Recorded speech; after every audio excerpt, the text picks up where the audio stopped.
मैंने तुम्हें हर जगह ढूंढा, कहाँ चली गई थी? जब उन्हें पता चला कि मैं आपसे बात करने की कोशिश कर रही हूँ तो उन्होंने मुझे नौकरी से निकाल दिया। तुम दोनों एक दूसरे को कैसे जानते हो?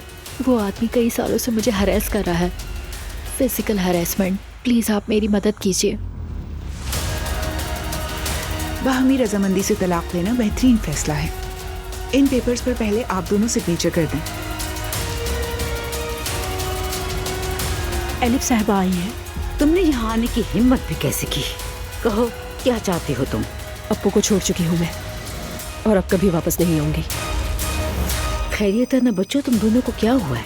आपके लिए एक बहुत बड़ी खुशखबरी है। हम दोनों तलाक के लिए गए थे। अगर तुम समझती हो मैं खुश हूँ तो तुम गलत हो दुआ। लेकिन मैं बहुत खुश हूँ, मगर तलाक की वजह से नहीं, इस घर से जाने की खुशी है। आयशा मेरे पास आई थी। आयशा, तुमने उसे हिरासा किया है, वो बहुत डरी हुई है।